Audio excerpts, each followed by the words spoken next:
আজকের কাহিনী এমন একটা সাইকো মেয়ের, যে মেয়ে একটা স্কুল ছাত্রের প্রেমে পড়ে যায়। ছেলেটা তার বয়সে অনেক ছোট ছিল। ওই ছেলেটাকে কাছে পাওয়ার জন্য সে স্কুলের নকল টিচার সেজে ঢুকে পড়ে। ছেলেটাকে সে তার শরীর দেখিয়ে আর রোমান্টিক কথাবার্তা বলে তার মায়া জালে ফাঁসিয়ে ফেলে। যে কোনো কিছুর বিনিময়ে ছেলেটাকে তার পেতেই হবে, তাই সে নির্লজ্জতার সব সীমা পার করে ফেলে। সে এত ছোট ছেলেকে কেন ফাঁসাতে চায়, তার আসল উদ্দেশ্য কি, সব কিছু জানবো আজকের কাহিনীতে। তো কাহিনী শুরু হয় জ্যাসন নামের ছেলের সাথে। পড়াশোনার পাশাপাশি সে ভালো গানও করত, যার কারণে সোশ্যাল মিডিয়াতে তার অনেক ফলোয়ার ছিল। এরপর আমরা একটা ক্যাথলিক স্কুল দেখতে পাই, যেখানে গরমের ছুটির পর জ্যাসন আর তার বোন জয়াকে তার মা বাবা স্কুলে দিতে আসে। সেখানে সারা নামের একটা মেয়েকেও দেখা যায়। সারা জয়ার একজন রুমমেট, আর সে জ্যাসনকে লাইক করত। সেখানে টিচার রেবেকাকে দেখা যায়, যিনি এই স্কুলের সিনিয়র টিচার। এরপর টিচার রেবেকা স্কুলের নতুন টিচার সুফিয়ার সাথে দেখা করে, যার স্কুলে আজ প্রথম দিন। টিচার রেবেকা সুফিয়াকে বলে এই স্কুলের টিচারদের মেকআপ ছাড়া থাকতে হয়, এটাই এই স্কুলের রুলস। যা শুনে সুফিয়ার সাথে সাথে মেকআপ মুছে ফেলে। যখন টিচার রেবেকা সুফিয়াকে স্কুল পরিদর্শন করাচ্ছিল, তখন তাদের দেখা হয় জ্যাসনের সাথে। রেবেকা জ্যাসনের সাথে সুফিয়াকে পরিচয় করে দেয়। তখন সুফিয়া লক্ষ্য করে জ্যাসনের মন একটু উদাস। এরপর সুফিয়া তার রুমে চলে যায়। সেখানে সে তার ল্যাপটপে জ্যাসনের ভিডিও দেখতে থাকে। সে জ্যাসনের উপর আকর্ষিত হয়ে তার ছবিতে কিস করে ফেলে। সে সময় জ্যাসনকে নিয়ে তার মনে খারাপ কিছু চিন্তা আসে, যার দ্বারা বোঝা যায় সুফিয়া জ্যাসনকে আগের থেকেই চিনত। কিন্তু সুফিয়ার উদ্দেশ্য কি, আর কিভাবে সে জ্যাসনকে চিনে, সেটা খুব তাড়াতাড়ি আমরা জানতে পারবো। পরের দিন সুফিয়া তার প্রথম ক্লাস নিতে পৌঁছে যায়, আর স্টুডেন্টদের সাথে তার পরিচয় দেয়। কিন্তু যখন সে দেখে জ্যাসন আর সারা কথা বলছিল, তখন সে সারাকে রাগ দেখিয়ে সামনের টেবিলে বসিয়ে দেয়, যার ফলে সারার অনেক রাগ আসে। কারণ ক্যাথলিক স্কুলে টিচার কখনো এমন ব্যবহার করে না। যখনই সুফিয়া বই খুলে ক্লাস শুরু করতে যাবে, তখন জয়া তাকে মনে করিয়ে দেয় ক্লাস শুরুর আগে প্রার্থনা করতে হয়। এটা শুনে সুফিয়া নিজে প্রার্থনা না করে জয়াকে প্রার্থনা করতে বলে। জয়া প্রার্থনা শুরু করলে স্কুলের সবাই প্রার্থনা শুরু করে। তখনই জয়া লক্ষ্য করে সুফিয়া প্রার্থনা করছে না। পরে বিষয়টি সে তার ভাই জেসনকে বলে। তখনই জেসনের ফোনে সারার মেসেজ আসে, যার ফলে জেসন তার কথায় ধ্যান দেয় না। ক্লাসের পর সুফিয়া জেসনের সাথে দেখা করে আর জিজ্ঞেস করে সারা কি তার গার্লফ্রেন্ড নাকি। উত্তরে জেসন বলে তার কোনো গার্লফ্রেন্ড নেই, যা শুনে সুফিয়া অনেক খুশি হয়। কিন্তু পরের দিন সারা জেসনকে প্রেমের প্রস্তাব দিয়ে বসে। জেসন তখনই তার প্রস্তাব গ্রহণ করে ফেলে। কিন্তু যখন তারা কিস করছিল, তখনই সুফিয়া চলে আসে। সুফিয়া জেসনকে ক্লাসে পাঠিয়ে সারাকে বকা দিতে থাকে, কিন্তু সারাও তার সাথে রেগে কথা বলে, কারণ সারা ছিল বড়লোক বাবার একমাত্র মেয়ে। সুফিয়া তাকে বলে জেসন থেকে দূরে থাকতে। ক্লাসের পর সুফিয়া জেসনকে দাঁড় করিয়ে বলে, তুমি তো বলেছিলে তোমার কোনো গার্লফ্রেন্ড নেই, তাহলে সারার সাথে তুমি সেখানে কি করছিলে?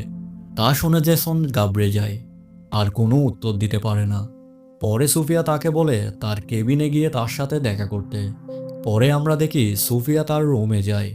ইচ্ছে করে সে রুমের দরজা একটু খোলা রেখে দেয় আর তার বডিতে লোশন লাগাচ্ছিল। তখন জেসন সেখানে আসে। দরজার বাইরে থেকে সুফিয়াকে এই অবস্থায় দেখে জেসনের মনে ফিলিংস জন্মায়। আর সুফিয়া তো এটাই চেয়েছিল, যাতে জেসন তাকে এই অবস্থায় দেখে আকর্ষিত হয়। সুফিয়া তার কাজে সফল হয়। পরে জেসন তার রুমে চলে আসে। সারা রাত সে সুফিয়াকে ভেবে ঘুমাতে পারে না, আর সে তার ভাবনাতে সুফিয়ার সাথে মজাও নিচ্ছিল।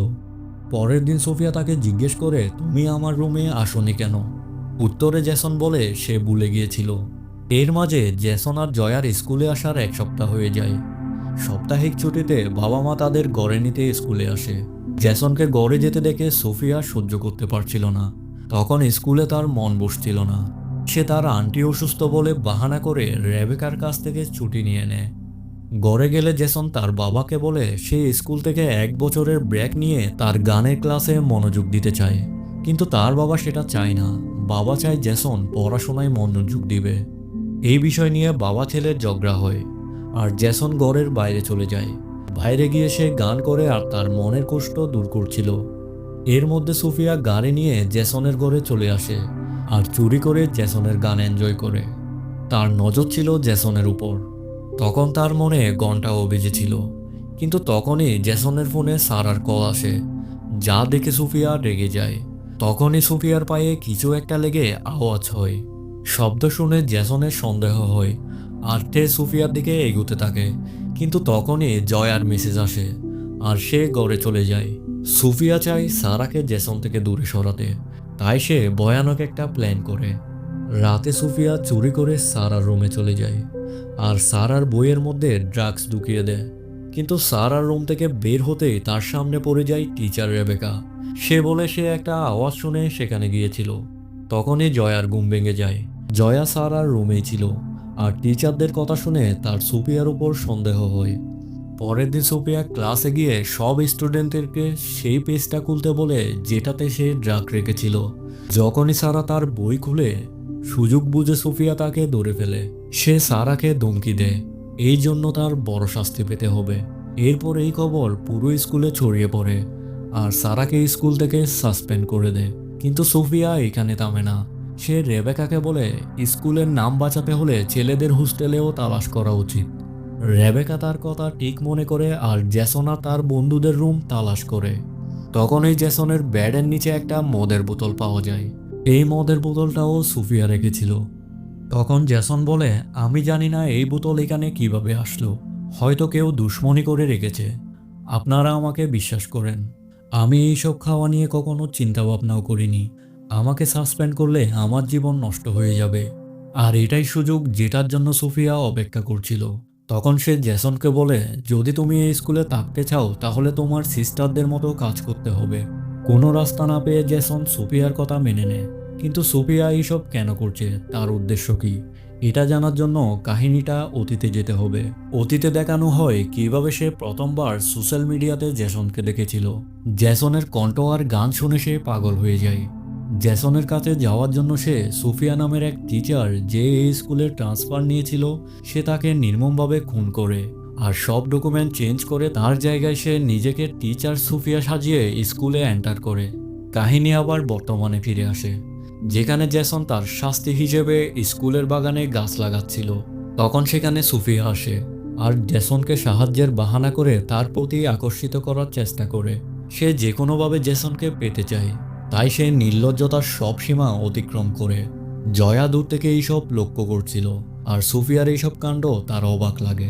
পরে যখন রাতে সবাই ঘুমাচ্ছিল তখন সুফিয়া অন্ধকারে জেসনের রুমে চলে আসে।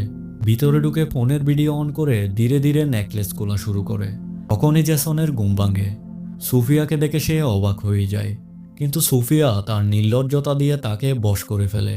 সে তার কাছে গিয়ে কিস করা শুরু করে। জেসন তখন ভয় পাচ্ছিল। তখন সুফিয়া তাকে বলে, ভয় পেও না, কিছুই হবে না, এইসব আমরা ছাড়া কেউ জানবে না। জেসন বলে সে এইসব করতে পারবে না, কারণ এইসব করা পাপ। কিন্তু সুফিয়া তার সাথে মিষ্টি কথা শুরু করে আর জেসনকে অনেক অনুরোধ করে। তার কথা শুনে জেসনের মনে ঘন্টা বাজে আর এইভাবে সুফিয়া তার মিশনে সাকসেস হয়ে যায়। পরের দিন জেসন বুঝতে পারে সে ভুল করেছে, তাই সে চার্চে গিয়ে তার গুনাহ মাফের জন্য প্রার্থনা করার সিদ্ধান্ত নেয়। যখনই সে চার্চে যাচ্ছিল তখন সুফিয়া তার কাছে চলে আসে আর রাতে তারা যা করেছে তা নিয়ে কথা বলতে থাকে। তখন জেসন বলে, এই বিষয়ে আমাদের এখানে বলা উচিত না। কিন্তু সুফিয়ার মনে অন্য কিছু চলছে। সে জেসনকে ইনভাইট করে তার রুমে যাওয়ার জন্য। তখন জেসন বলে, এই ব্যাপারে আমরা পরে কথা বলবো। এটা বলে জেসন চার্চে চলে যায় আর চার্চে বসে ফাদারের কাছে যখন ক্ষমা চাইবে তখন সে দেখে ফাদার নেই, সেখানে সুফিয়া। সে কিছু বোঝার আগে সুফিয়া তার কাছে চলে আসে আর জেসনকে কিস করা শুরু করে। আবারও তারা দুমাদুম শুরু করে মজা নিয়ে নেয়। এই ঘটনাটার এক সপ্তাহ হয়ে যায় আর জেসন তার ঘরে চলে যায়। তখন তার কাছে সারার মেসেজ আসে। সারা তাকে রাতে একটা পার্টিতে ইনভাইট করে। সুফিয়াও স্কুল থেকে বের হচ্ছিল। তখন রেবেকাকে একটা ফাদারের সাথে কথা বলতে শুনে ফেলে। তারা আসল সুফিয়ার ব্যাপারে কথা বলছিল, যা শুনে সে বুঝে যায় ফাদার আসল সুফিয়াকে চিনত। এটা শুনে সুফিয়া ঘাবড়ে যায় আর তার গাড়ির দিকে ছুটতে থাকে। তখন রেবেকা তাকে দাঁড় করিয়ে জিজ্ঞেস করে সে কোথায় যাচ্ছে। সুফিয়া তার আন্টির ইমার্জেন্সি অপারেশন বলে সেখান থেকে বের হয়ে পড়ে। সে রাতে জেসন তার বাবাকে বলে সে সারার ঘরের পার্টিতে যেতে চায়। তার বাবা তাকে যেতে নিষেধ করে, যার ফলে তাদের মাঝে আবারও ঝগড়া লাগে। রাগ করে জেসন বাবার পারমিশন ছাড়া পার্টিতে চলে যায়, কিন্তু সুফিয়া তার সব কিছু ফলো করছিল আর চুপচাপ তার পিছু নেয়। পার্টিতে গিয়ে জেসন অনেক ড্রিঙ্কস করে ফেলে। এরপর সারা তাকে রুমে নিয়ে যায় আর তারা কিস করা শুরু করে। হঠাৎ তখন জেসনের মনে পড়ে যায় সুফিয়ার সাথে কাটানো রাতের কথা। পেরেশান হয়ে সে একটা মদের বোতল নিয়ে বাইরে চলে যায়, কিন্তু পুলিশ এসে রাস্তায় মদ পান করার কারণে তাকে অ্যারেস্ট করে। তখন সেখানে সুফিয়া এসে পুলিশকে বলে জেসন একজন স্টুডেন্ট, পড়ালেখার চাপে হয়তো সে একটু ড্রিঙ্কস করেছে, তাই তাকে ছেড়ে দেওয়া উচিত। সুফিয়ার কথা শুনে পুলিশ তাকে ছেড়ে দেয়। তখন জেসন ঘরে যাওয়ার অবস্থায় ছিল না। সুফিয়া তাকে একটা হোটেল রুমে নিয়ে যায়। অন্যদিকে জেসনের মা তার বাবাকে বোঝায় জেসনের স্বপ্ন পূরণের জন্য তাকে 1 বছর সময় দেওয়া উচিত। একটু চিন্তা করার পর জেসনের বাবা রাজি হয়, তাকে ঘরে নিয়ে আসার জন্য বের হয়ে পড়ে। ওইদিকে সুফিয়া ধীরে ধীরে তার কাপড় খোলা শুরু করে, যাতে সে জেসনের সাথে দমাদম করে আবার মজা নিতে পারে। তখন জেসন বুঝতে পারে সুফিয়া তাকে সব দিকে ফলো করছে। তখন সে সুফিয়াকে বলে তাদের মধ্যে যা হয়েছে সব পাপ ছিল, আর এইসব চিন্তা করে তার পেরেশানি বেড়ে যাচ্ছিল। তাই জেসন সিদ্ধান্ত নেয় সামনে থেকে এইসব সে আর করবে না। যা শুনে সুফিয়া তাকে বলে আমাদের দুজনের পরিবারের কন্ডিশন এক, তোমার বাবার মতো আমার বাবাও আমাকে বুঝতে চায় না, হয়তো এটার কারণে আমাদের মিলন হয়েছে। কিন্তু জেসন তার কোনো কথা মানতে প্রস্তুত না, তাই সে সুফিয়াকে একা রেখে রুম থেকে বের হয়ে যায়, যার ফলে সুফিয়ার অনেক রাগ আসে। অন্যদিকে জেসনের বাবা তাকে খুঁজে পায়। বাবা তাকে বলে এতদিন তাকে 4 দেয়ালে বন্দি রেখেছিল, বাচ্চাদের স্বপ্নকে বাবাদের সাপোর্ট দেওয়া উচিত। বাবা তার ভুল মেনে নেয় আর জেসনকে একটা সুযোগ দিতে রাজি হয়। পরের দিন জেসন আর জয়া স্কুলে যাওয়ার জন্য বের হয়। সুফিয়া আগের থেকে সেখানে ছিল। তাদের দেখে সুফিয়া সেখান থেকে চলে যায়, কিন্তু জয়া তার গাড়ি দেখে ফেলে আর স্কুলে গিয়ে তার গাড়ি ট্র্যাক করার চেষ্টা করে। অনলাইনে সার্চ করলে সে জানতে পারে এই গাড়ি সুফিয়ার নামে রেজিস্টার ছিল। এটা দেখেই জয়া বুঝতে পারে তাদের ঘরের বাইরে সুফিয়া ছিল আর সে তাদের ফলো করছিল। এদিকে জেসন রুমে গেলে সে দেখে সুফিয়া বেহুশ হয়ে পড়ে আছে। সে ঘাবড়ে যায় আর তাকে অক্সিজেন দিয়ে হুঁশে আনার চেষ্টা করে, কিন্তু তখন সে বুঝতে পারে সুফিয়া অভিনয় করছিল। তখন জেসন রেগে বলে আমি আর সহ্য করব না, আর ফাদারের কাছে গিয়ে তোমার নামে কমপ্লেন করব। কিন্তু জেসনের ধমকিতে সুফিয়া ভয় পায় না। তখন সে বলে তুমি কমপ্লেন করলে আমিও সবাইকে বলবো একটা স্টুডেন্ট হয়ে টিচারের সাথে এইসব করেছো। এখন চিন্তা করো, আমাকে ফাঁসাতে চাইলে তুমি নিজেও ফাঁসবে। তখন জেসন বুঝে সে একটা কঠিন জালে ফেসে গেছে। তখন তার ফোনে জয়ার কল আসে। জয়া তাকে সুফিয়ার গাড়ির ব্যাপারে বলে। তখন জেসন এইসব কথা কাউকে বলতে নিষেধ করে। পরের দিন ক্লাস শুরু হলে দেখা যায় রেবেকা সারাকে নিয়ে ক্লাসে ঢুকছে। এটা দেখে সুফিয়া রেগে জ্বলে ওঠে। পরে সে রেবেকাকে বলে আপনি সারার ব্যাপারে সব জানার পরেও তাকে আবার স্কুলে আসার অনুমতি কিভাবে দিতে পারলেন? রেবেকা রেগে গিয়ে বলে তুমি আমাকে স্কুলের রুলস শিখায়ও না, প্রথমে তুমি ক্লাসে প্রার্থনা করা শিখো। সারা স্কুলে ফেরার খুশিতে জেসন গান করছিল, যা দেখে সুফিয়া রেগে পাগলের মতো করা শুরু করে। পরে দেখা যায় সারা যখন গোসল করছিল তখন হঠাৎ সুফিয়া গিয়ে তার মাথায় আঘাত করে আর তাকে সেখানে মেরে ফেলে। এরপর সে সেখানে সাবান নিচে ফেলে রাখে, যাতে এটাকে সবাই মনে করে একটা দুর্ঘটনা। এরপর জয়া যখন বাথরুমে আসে তখন সে সারার লাশ দেখে চিৎকার করা শুরু করে। পুলিশ এসে তদন্ত করে এটা একটা দুর্ঘটনা আর সারার বডি পোস্টমর্টমের জন্য পাঠিয়ে দেয়। তখন সারার লাশ দেখে জয়া বলে এমন দুর্ঘটনা এখানে কখনো হয়নি, এই স্কুলে কিছু একটা সমস্যা হচ্ছে। পরের দিন সুফিয়া প্রার্থনা করে চার্চের বাইরে আসলে জেসন তাকে বলে আমি জানি তুমি সারার সাথে কিছু একটা করেছো। সুফিয়া বলে এই বিষয় নিয়ে তোমার প্যারেশান হবার দরকার নেই, পুলিশ বলে দিয়েছে এটা একটা অ্যাক্সিডেন্ট ছিল, এমনিও এই স্কুলের কেউ ভালো মানুষ না, তুমি নিজেও টিচারের সাথে সব বাজে কাজ করেছো নির্লজ্জের মতো। তখন সে জেসনকে একটা ভিডিও দেখায়, যেটা সে চুরি করে ভিডিও করেছিল। সুফিয়া বলে যদি তুমি সারার ব্যাপারে বেশি কথা বলো তাহলে আমি এই ভিডিও ভাইরাল করে তোমার জীবন শেষ করে দিব। তার এই ধমকিতে জেসন ভয় পেয়ে যায়। তো পরের দিন যখন সুফিয়া দেখে জেসন আর জয়া ঘরে যাচ্ছে তখন সে আন্টি মারা গেছে বলে বাহানা করে রেবেকার কাছ থেকে ছুটি নিয়ে নেয়। সেই রাতে জেসন পরিবার সহ একটা রেস্টুরেন্টে ডিনার করতে যায়। সেখানে জেসন সুফিয়াকে দেখে। আসলে সুফিয়া তাকে ফলো করছিল। এরপর সুফিয়া নিজে এসে জেসনের বাবা মার সাথে পরিচয় হয়। জেসনের বাবা তাকে একসাথে ডিনার করতে বলে আর বসার জন্য জায়গার ব্যবস্থা করে। কিন্তু জেসন এটা চায়নি। সে কিছু বলতেও পারছে না, যা তার বোন জয়া নোটিস করছিল। অন্যদিকে টিচার রেবেকা সুফিয়ার আন্টির মৃত্যুতে ফ্লাওয়ার পাঠানোর জন্য তার ঠিকানা বের করে। তখন সে জানতে পারে সেখানে কারো কোনো মৃত্যু হয়নি, আর ঠিকানাটাও ভুল ঠিকানা ছিল। যার ফলে রেবেকা সুফিয়াকে সন্দেহ করা শুরু করে।